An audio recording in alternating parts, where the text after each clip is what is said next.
जब किसी की राजनीतिक महत्वाकांक्षा पारिवारिक रिश्तों से भी बड़ी बन जाए, जब सियासी वर्चस्व हासिल करने के लिए कोई अपना सर्वस्व दांव पर लगाने के लिए तैयार हो जाए, जब सब कुछ खास पा लाने की लालसा सब कुछ गंवा देने के डर से बड़ी हो जाए, और जब किसी शिष्य के सिर पर अपने सियासी गुरु से बड़ा बनने की सनक सवार हो जाए, तो फिर वही होता है जो इन दिनों महाराष्ट्र की सियासत में हो रहा है।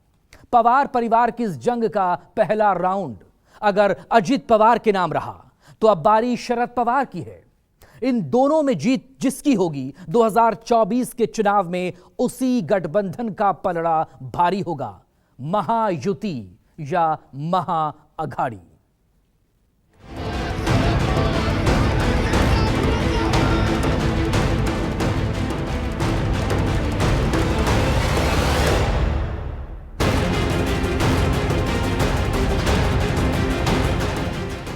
ये एक परिवार की जंग है, ये दो पवार की जंग है, ये पावर की जंग है। पावर पार्टी पर वर्चस्व का, पावर पार्टी पर प्रभुत्व का, पावर पार्टी के सर्वस्व का, पावर पार्टी पर आधिपत्य का। पवार परिवार के इस पावर गेम ने न सिर्फ पार्टी और गठबंधन का पूरा गुणागणित बदल कर रख दिया, बल्कि महाराष्ट्र की सत्ता और समीकरण को भी इस हद तक प्रभावित किया है कि इसका गहरा असर अगले साल के लोकसभा और विधानसभा चुनावों पर पड़ना पूरी तरह तय है।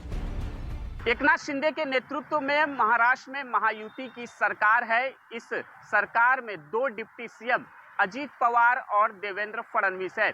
महायुति में भारतीय जनता पार्टी, एकनाथ शिंदे गुट की शिवसेना, अजित पवार और अन्य सहयोगी दल शामिल है। 2024 के लोकसभा चुनाव से पहले शरद पवार से बगावत कर अजित पवार का एनडीए में शामिल होना भारतीय जनता पार्टी के लिए किसी कामयाबी से कम नहीं है। भतीजे की बगावत के बाद अब एनसीपी के दोनों धड़ों के बीच पार्टी पर पूर्ण अधिकार की जंग शुरू हो गई। मंगलवार को काफी हंगामे के बाद अजित पवार के गुट ने पार्टी के नए दफ्तर पर कब्जा कर लिया।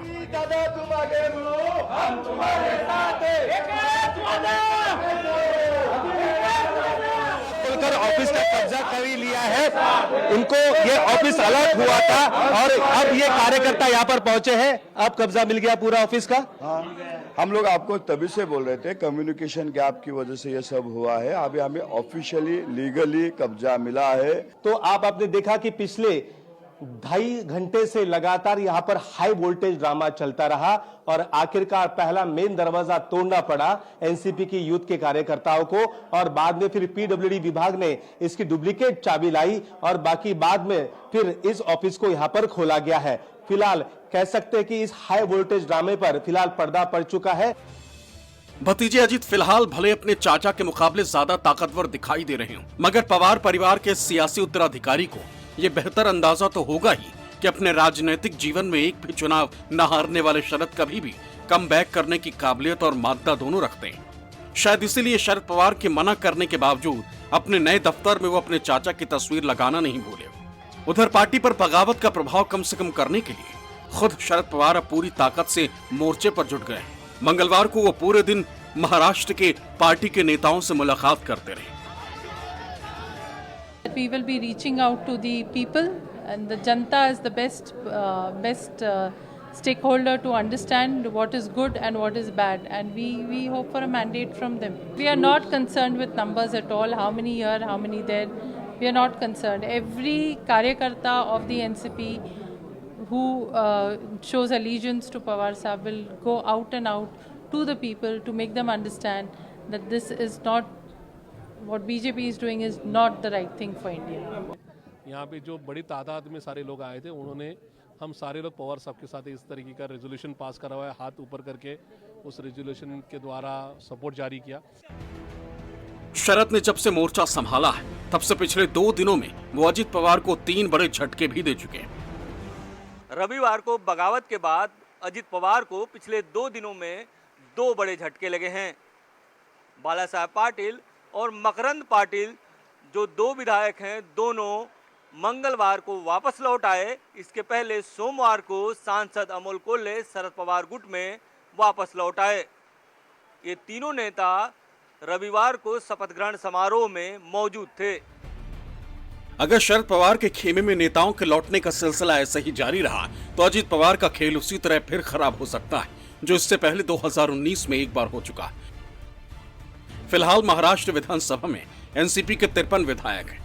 इनमें से अजीत पवार समेत 9 विधायक मंत्री पद की शपथ ले चुके हैं। अजीत पवार गुट अपने साथ कुल 35 विधायकों का दावा कर रहा है, जबकि शरद पवार गुट का मंत्री पद की शपथ ले चुके 9 विधायकों को छोड़कर बाकी 44 के अपने साथ होने का दावा है। इस सियासी कलह के बीच कौन अजीत पवार के साथ खड़ा है और किसकी वफादारी शरद पवार के साथ है, ये बताना अभी मुश्किल है। राहुल नार्वेकर हमारे साथ मौजूद है, विधानसभा के अध्यक्ष स्पीकर है। राहुल जी, हमें बताइए कि दोनों एनसीपी पार्टियों की तरफ से अब अर्जी आपके पास आई है डिस्क्वालिफिकेशन करने के लिए, तो क्या कहेंगे, क्या कदम रहेगा आपका? देखिए, मेरे पास यानी विधिमंडल सचिवालय में अनेक रिप्रेजेंटेशंस आए हैं। उन सब रिप्रेजेंटेशंस का अभ्यास करके उनमें रखी हुई बातों को समझ के मैं उचित निर्णय लूंगा। आपके माध्यम से मैं सभी महाराष्ट्र के और देश के हमारे साथियों को कहना चाहूंगा, देश के नागरिकों को कहना चाहूंगा कि जो निर्णय होगा वो रीजन जस्टिफाइड निर्णय होगा और इसमें किसी भी प्रकार का पक्षपात नहीं होगा। मगर भतीजे की बगावत की इस कहानी ने शिवसेना को साल भर पहले मिले उसके पुराने जख्म जरूर याद दिला दिए होंगे। अजीब इत्तेफाक है, आज से करीब करीब 1 साल पहले इसी तर्ज पर महाविकास अघाड़ी के प्रमुख घटक दल शिवसेना दो फाड़ हो गई थी। एकनाथ शिंदे की बगावत की वजह से महाराष्ट्र में उद्धव ठाकरे के नेतृत्व वाली महाविकास अघाड़ी की सरकार ने न सिर्फ बहुमत खो दिया बल्कि उद्धव ठाकरे के हाथ से उनके पिता की बनाई पार्टी भी छीन गई। 40 से ज्यादा विधायकों के साथ एकनाथ शिंदे ने शिवसेना में ऐसी सेंध लगाई कि उधर उद्धव सरकार गई और इधर शिंदे सूबे के नए सीएम बनने में कामयाब हो गए।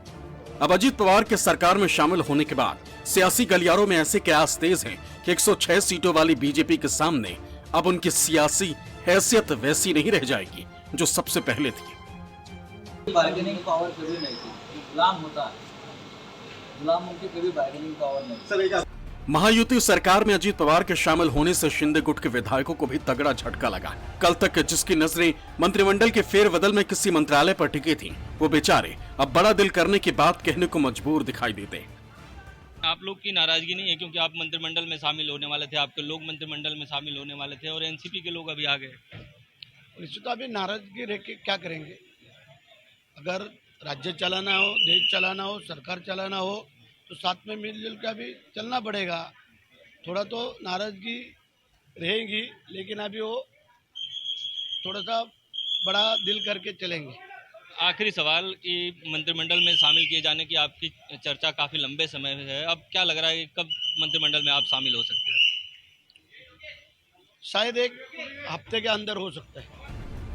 पहले शिवसेना और बाद में एनसीपी में टूट के बाद अब कांग्रेस पूरी तरह सावधानी की मुद्रा में आ गई। मंगलवार को किसी भी तरह की सियासी टूट की संभावना को समाप्त करने के लिए पार्टी के सभी विधायकों को तलब किया गया। महाविकास अघाड़ी की तीसरी सबसे बड़ी पार्टी थी कांग्रेस। इस गठबंधन में शामिल दोनों क्षेत्रीय दल एनसीपी और शिवसेना बारी बारी टूट का शिकार हो चुके हैं, लेकिन कांग्रेस में अभी तक कोई दरार नहीं पड़ी। कांग्रेस एकजुट है। यही कारण है कि 3 साल पहले जो कांग्रेस तीसरे नंबर पर थी, महागठबंधन में अब वो पहले नंबर पर आ गई है। पिछले 1 साल में कांग्रेस महाविकास अघाड़ी की गाड़ी का सबसे मजबूत पहिया साबित हुई। ऐसे वक्त में जब उद्धव ठाकरे और शरद पवार जैसे सियासी सूरमा अपनी पार्टी को टूटने से नहीं रोक पाए, तब महाराष्ट्र में कांग्रेस का कुनबा पूरी तरह एकजुट रहा। सर, आज कांग्रेस की बैठक हुई, बैठक में क्या कुछ निर्णय लिया गया? क्या जायजा लिया गया सिचुएशन का? पॉलिटिकली हम सब यूनाइटेड है। 45 के 45 विधायक कांग्रेस में एकजुट से है, यूनिटी स्ट्रांगली यूनाइटेड है, कोई दिक्कत नहीं है। एनसीपी में जारी इस तमाम सियासी उठापटक के बीच कांग्रेस गठबंधन की ताकत को बचाने की भरपूर कोशिश कर रही है। कोई चर्चा करने की जरूरत आज तो नहीं थी। जिसके बड़ा नंबर होता है वही उसका विपक्ष का नेता होता है, तो हो जाएगा। हमें ऐसा लगता है कि बीजेपी है या एकनाथ शिंदे है या अजीत दादा गया है तो इससे कुछ फर्क क्यों नहीं? तो जनता जो है, जनता को बिल्कुल ये पसंद नहीं है, जनता हमारे साथ है। एमवीए ऑफिशियली खत्म हो चुकी है, क्योंकि एमवीए में एनसीपी, उद्धव ठाकरे गठ और कांग्रेस बन के एमवीए था। जब एनसीपी अगर बीजेपी के और शिवसेना के साथ में आ चुकी है तो भी एमवीए खत्म हो चुका है। एमवीए को रेस्ट इन पीस बोलने का वक्त आ गया है, अभी एमवीए ऑफिशियल रहा ही नहीं है। लोकसभा और महाराष्ट्र विधानसभा के चुनावों में अब जबकि 1 साल से भी कम का वक्त बचा है, महाराष्ट्र की सियासत के सारे समीकरण बदल चुके हैं। अगर अजीत पवार और उनके साथ शपथ लेने वाले सिर्फ 9 विधायकों को ही महायुति सरकार का हिस्सा माना जाए तो फिर भी 288 सीटों वाली महाराष्ट्र विधानसभा में बीजेपी 106 विधायकों के साथ सबसे बड़ी पार्टी है।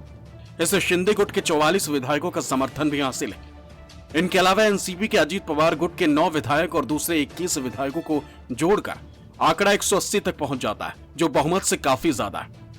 दूसरी तरफ कांग्रेस और एनसीपी के बाकी 44, शिवसेना के उद्धव गुट 12 और दूसरी छोटी पार्टियों के 8 विधायकों को भी जोड़ दिया जाए तो महाविकास अघाड़ी की गाड़ी बमुश्किल 108 तक ही पहुंच पाती है। मतलब साफ है, अगले साल होने वाले लोकसभा और विधानसभा चुनावों से पहले बीजेपी महाराष्ट्र में अपनी स्थिति काफी मजबूत कर चुकी है। खासकर पहले शिवसेना और बाद में एनसीपी में जिस तरह से दरार आई, उससे महाविकास अघाड़ी की गाड़ी पीछे छूटती दिखाई दे रही है। इंद्रजीत सिंह के साथ राहुल पांडे, मुंबई, न्यूज़ 24।